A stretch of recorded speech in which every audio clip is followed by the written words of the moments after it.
Oi, tudo bem? Sou Luciano da Fonseca, aqui do canal Em Busca, e desejo a você muita luz e muita paz. Hoje, nosso tema é a história do Brasil, o período regencial. Nosso objetivo é identificar as manobras políticas de liberais e conservadores no decorrer do período regencial em busca do poder. O período regencial é a fase histórica entre o primeiro e o segundo reinado. O período vai de 1831 a 1840. Inicia com a abdicação de Dom Pedro, em 1831, e acaba com o golpe da maioridade em 1840.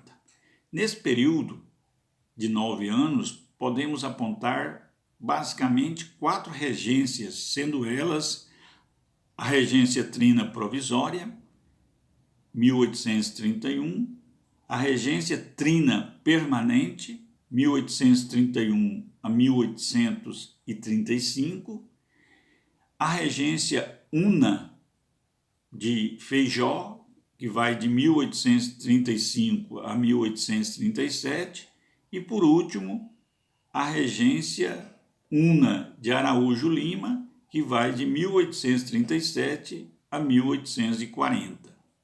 No campo político, durante o período regencial, se destacou a atuação de 3 grupos políticos ao longo da regência, que foram se transformando em 2 no contexto do Segundo Império.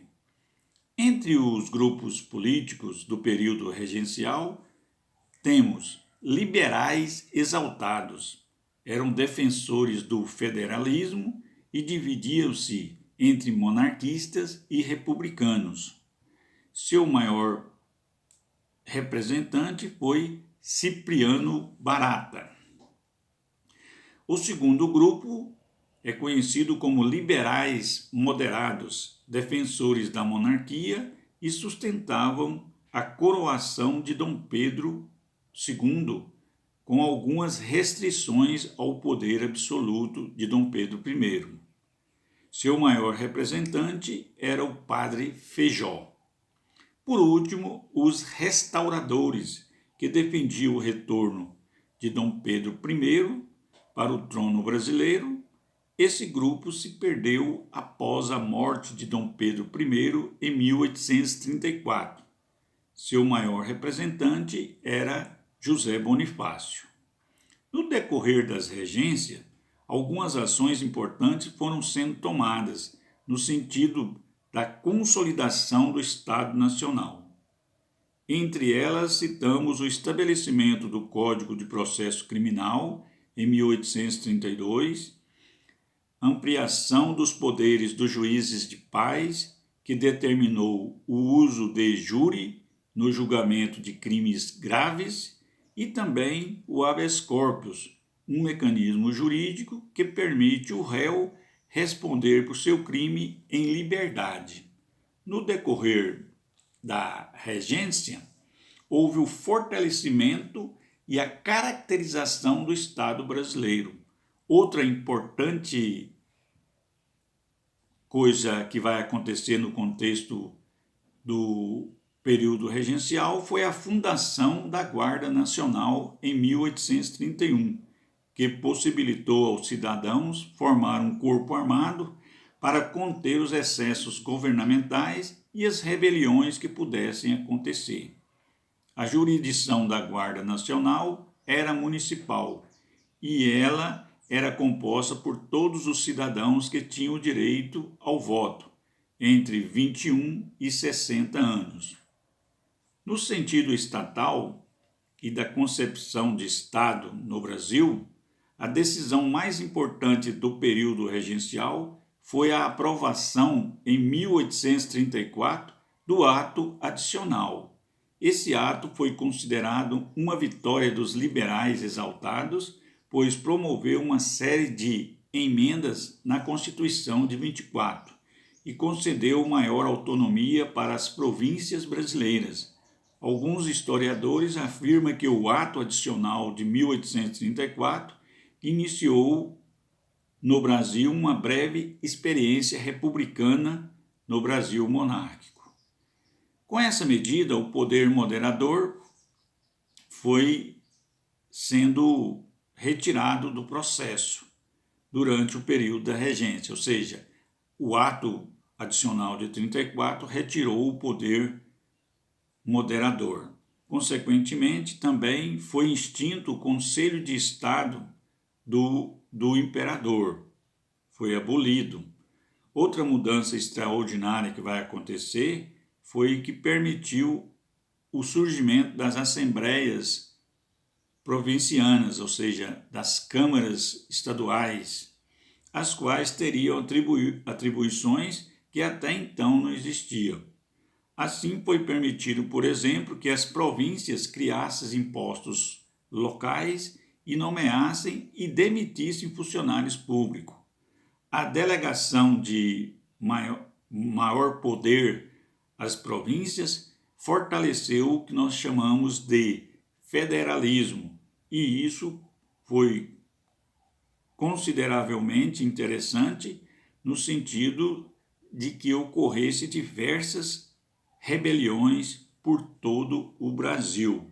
Então, nesse contexto da regências, nós vamos ter um conjunto de rebeliões em todo o Brasil. Ao longo do período regencial, as principais revoltas que aconteceram foram Cabanagem, rebelião que aconteceu no Grã-Pará entre 1835 e 1840, em razão da intensificação popular com a pobreza e a desigualdade e, por outro lado, por disputas políticas locais. Outra revolta, a Balaiada, rebelião que vai acontecer no Maranhão entre 1831 e 1841 e foi resultado de disputas locais. Na Bahia temos a Sabinada, que foi uma rebelião de caráter separatista que desejava implantar uma república na Bahia.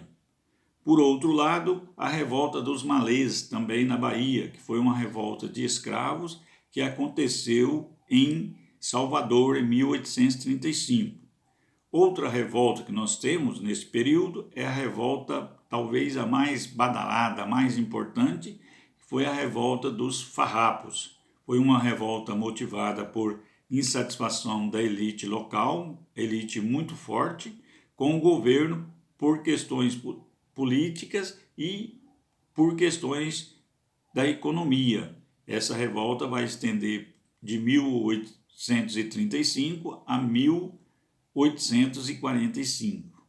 Com a aprovação do ato adicional em 34, também foi determinada a substituição da regência trina por uma regência una. Por isso nós falamos em 4 regências, 2 trina e 2 una. A escolha do representante da regência brasileira foi feita em eleições, que define, por exemplo, a primeira regência una, o Padre Feijó, como primeiro regente do Brasil. Padre Feijó manteve-se na função até 37, quando renunciou ao cargo, forçando novas eleições. Entre as causas da sua renúncia estavam pressões políticas e também questões de saúde. Com o afastamento de Feijó, o conservadorismo vai tomar o poder, ou seja, o Partido Conservador vai tomar o poder, com Pedro de Araújo Lima, que se tornou o segundo regente. Durante o seu governo, vai acontecer o chamado regresso político, que caracterizou o surgimento de algumas medidas ultraconservadoras em detrimento das medidas liberais.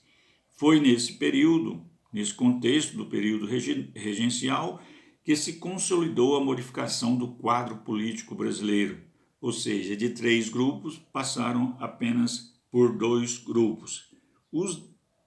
No contexto desse período, nós vamos ter alguns destaques interessantes, por exemplo, as revoltas violentas, conflituosas, que marcam essas disputas no contexto das províncias.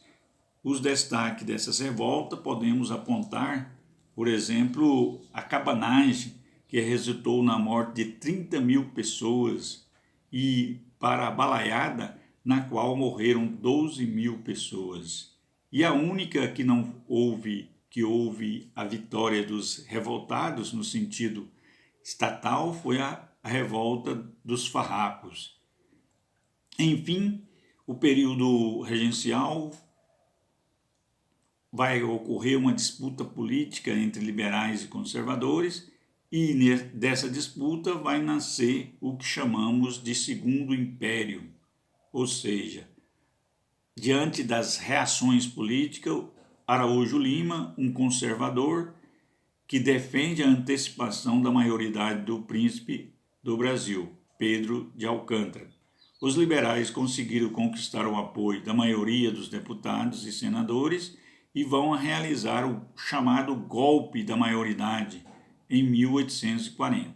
Com esse golpe, Pedro de Alcântara, príncipe, se torna Dom Pedro I, que aos 14 anos de idade assume o trono brasileiro. Esse ato caracteriza o início do segundo reinado e deixou os liberais satisfeitos, porque foi retirado do poder das mãos dos conservadores. Assim, os liberais também esperavam que a coroação do imperador colocasse fim no conjunto de revoltas que acontecia em quase todas as províncias do Brasil. Meu muito obrigado e vamos que vamos!